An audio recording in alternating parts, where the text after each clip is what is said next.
Thokozani bogogo nomkhulu, igama uVusi Mabunda, umhlaba Mabunda omuhle akacale umuntu ubheka bonke abamcalayo.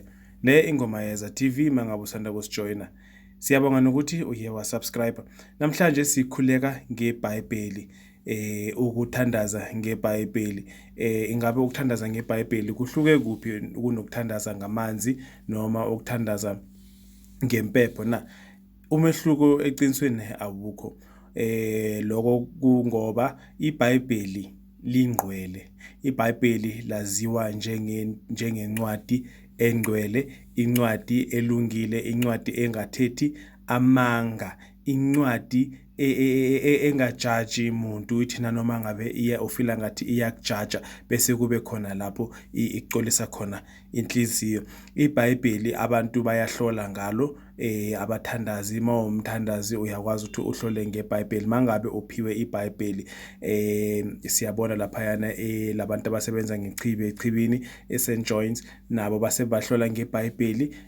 IBhayibheli libalulekile kakhulu empilweni yomuntu futhi nalo uyakwazi ukuthi ufunde nje understand ibhayibheli, and uyakwazi ukuthi uma sowuhlola ngalo futhi understand ngempilo yomuntu, nawe uyakwazi ukuthi ufunde ibhayibheli, uvule iverse and then bese ke understand ngempilo yakho kwawena uwedwa. Uyakwazi ukuthi uthi uma uphethe ibhayibheli uvele ulivule phakathi, uvule inkatha, then mawuvula inkatha uyakwazi ukuthi uthole indaba okuyindaba yakho ebhekene nawe ngaleso sikhathi leso. Manje ke Mijina ke mase kumele uthathe iBhayibheli ulivula ulibeka la phambi kwakho, and then bese ke ukukhuleka kuNkulunkulu, uthathe ulivule, thatha isandla sakho usifake nje phakathi kweBhayibheli. Mhlawumbe njengoba ngilivulile leli elivuliwe uvele ubeke isandla sakho, because nanoma enkonzweni kuthiwa kuyanikelwa, abanye abanikeli abanikeleli phezulu kwezandla, especially eZayoni abanikeleli phezulu kwezitsha, phezulu amaplate. Abanye bavele bavula iBhayibheli then bese uyanikela phakathi kwalelo Bhayibheli. eSt John's ufaka imali yakho lapho no-R20 wakho, then bese ke bakuhlolele ke bakutshela indaba zakho. IBhayibheli liyakhanyisa, likhanyisa izinto, likhanyisa lapho kuvaleke khona. IBhayibheli liwumavula kuvaliwe, IBhayibheli liwumaqondisa, IBhayibheli kuthi nanoma kumnyama bese lona liyakhanyisa. Abantu abadala bayazi ke ukuthi kune-scripture la uthi mawucakeke khona empilweni yakho uvele nje usondele eBhayibhelini, uvule iBhayibheli bese uNkulunkulu akhulume nawe, umoya ongcwele uvele wehle, ingelosi zivele nje zijabule. So Mijina mase kumele uthathe iBhayibheli ukhuleke ngalo, uthi iBhayibheli namhlanje mina sengiyakhuleka ngawe. And ngaphambi kokuthi uthathe iBhayibheli ulifunda, kumele kubalekele ukuthi uthathe iBhayibheli bese uyalivala, ubeke isandla sakho ukhulekele lokhu ozokuvula ngaphakathi, uvule ukuthi Nkosi yami ngicela ukuthi ungisize ngiloko engizokufunda namhlanje, ngikuzwe kungene ngaphakathi kimi, kungiqolisa inhliziyo, kungenze ngiunderstand impilo, kungenze ngiunderstand imiyalelo yakho nempilo yakho, kungenze ngiunderstand ama-ideas nama-plans ngempilo yami.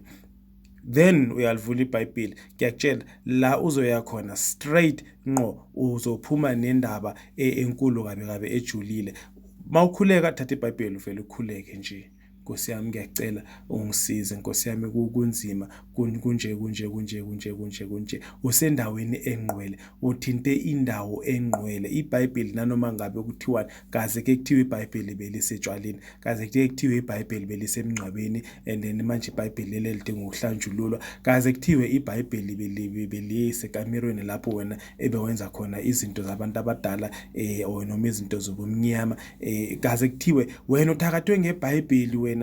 Cha, iBhayibheli kaze kuthakathwe umuntu ngeBhayibheli. iBhayibheli lingqwele. Wonke umuntu ophatha iBhayibheli uba novalo, uba nokusaba, uba nethemba, uba nenjabulo, uba nama mixed emotions ngeBhayibheli. uma uthinta ibhayibheli. Abanye abantu baningi abalazi ibhayibheli, abazi ukuthi uvula kuvesi bani uye kuvesi bani, ivesi ngakhi licala kuphi kuphi ligcina kuphi kuphi, because ibhayibheli lingqwele. Awumane ulithinte nje ungenaso isizathu, awumane ulithinte nje ibhayibheli ungazi ukuthi uyokwenzani ngebhayibheli. Uthinta ibhayibheli ngoba ufuna ukwazi ngempilo yakho noma ngempilo yomunye umuntu, noma u-understand nje imiyalelo kaNkulunkulu. Ibhayibheli libalulekile. Thatha ibhayibheli ulivule ngendlela engivule ngalo le, bese uyakhuleka, ukhuleke kuNkulunkulu wakho, ukhuleke kumvele inqangi. Ngiyakutshela ukuthi bawuphakama bonke nengelosi zakho, awuphakama wonke umuntu.